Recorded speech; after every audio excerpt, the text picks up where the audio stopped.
Olá, telespectadores da TV da Transparência. Olá, Letícia. Olá, Cíntia. Estamos iniciando mais um bloco de notícias com o projeto regulamenta o uso de software espiões pelo poder público. O Senado vai analisar a regulamentação do uso pelo poder público de ferramentas de monitoramento remoto em comunicações pessoais. O projeto de lei do senador Alessandro Vieira, do MDB de Sergipe, exige autorização judicial antes de qualquer operação do gênero e torna crime a desobediência à regra. O texto tramita na Comissão de Segurança Pública, ainda sem relator, e depois segue para a Comissão de Constituição e Justiça, em caráter terminativo. Ou seja, caso o projeto seja aprovado na comissão, será encaminhado diretamente para a Câmara dos Deputados, sem passar pelo plenário do Senado, a menos que haja requerimento assinado por pelo menos 9 desses senadores.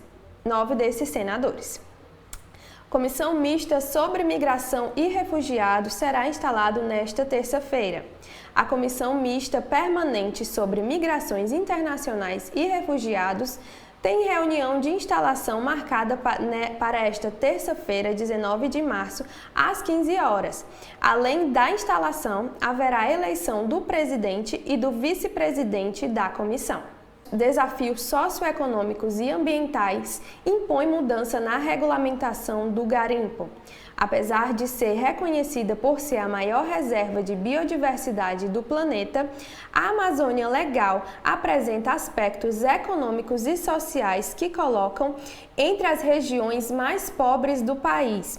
1/3 dos moradores nos 5 milhões de quilômetros quadrados da área, que abrange 9 estados, são pobres e sofrem privações sociais consideráveis, segundo os dados das pesquisas nacionais por amostra de domicílios de 2022. A crescente preocupação global com a preservação ambiental e com a redução dos efeitos da crise climática coloca o Brasil diante de um desafio crucial: conciliar a atividade de garimpo e a mineração com a necessidade de conservação do meio ambiente. Em um país rico de recursos naturais, a regulamentação, fiscalização e transparência envolvendo essas atividades desempenham um papel fundamental na garantia em um equilíbrio para o desenvolvimento socioeconômico e sustentável do país. E agora, quais são os destaques da Agência Brasil, Letícia?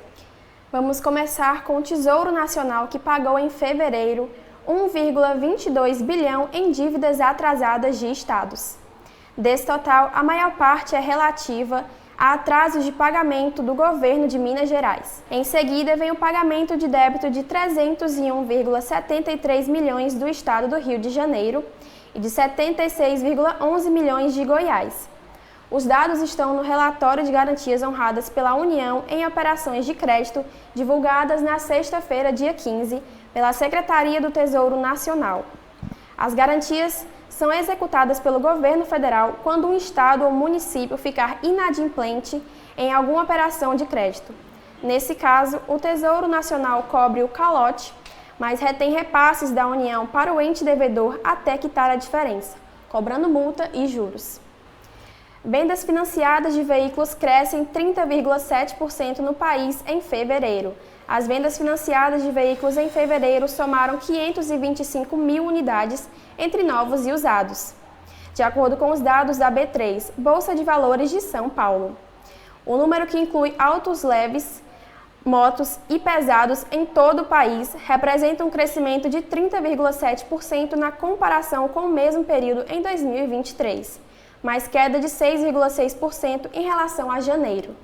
O gerente de Planejamento e Inteligência de Mercado na B3, Gustavo de Oliveira Ferro, comentou: o mês de fevereiro, assim como em janeiro, mostra números positivos e que esse início de ano está dando continuidade à recuperação do setor, vista no segundo semestre de 2023. Vale ressaltar que a queda em relação ao mês anterior se deve ao número de feriados, uma vez que a média de veículos financiados em fevereiro por dia útil é maior que em janeiro. E no acumulado do ano, as vendas financiadas de veículos somaram 1 milhão de unidades, O número representa alta em relação ao mesmo período em 2023, equivalente a cerca de 243 mil unidades a mais. Além disso, é a melhor marca para os 2 primeiros meses do ano desde 2012. Já no Correio Brasiliense, temos Alexandre de Moraes, que é sorteado como relator do caso Marielle no Supremo Tribunal Federal. A investigação sobre o assassinato da vereadora Marielle Franco e do motorista dela, Anderson Gomes, chegou ao STF. Segundo fontes da Polícia Federal consultadas pelo Correio, as diligências foram encaminhadas à Corte pelo Superior Tribunal de Justiça, o STF, porque há suspeita do envolvimento de um deputado federal. O ministro Alexandre de Moraes foi sorteado relator. O foco das autoridades é determinar quem foi o mandante do assassinato, que completou 6 anos na última quinta-feira, dia 14.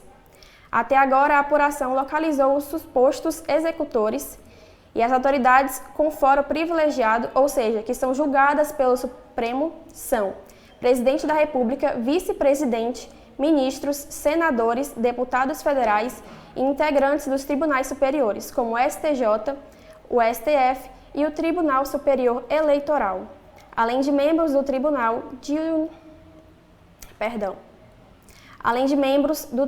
de Contas da União e de embaixadores.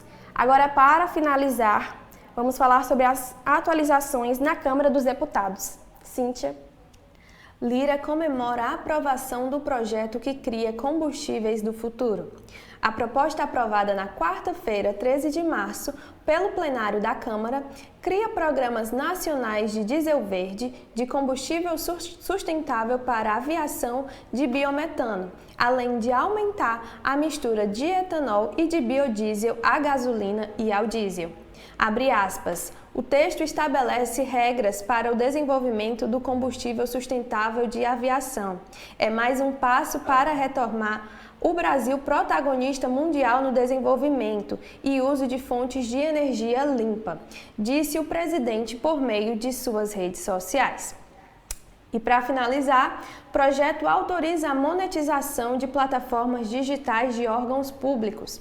O projeto de lei autoriza órgãos públicos a monetizarem seus conteúdos digitais para que os recursos arrecadados financiem fundos federais, estaduais e municipais de cultura. Pela proposta que está em análise na Câmara dos Deputados, os valores arrecadados deverão ser destinados ao Fundo de Cultura do ente federativo do órgão. Caberá ao Poder Executivo Federal regulamentar essa prática. E esses foram alguns dos destaques para o dia de hoje. Continue na nossa programação.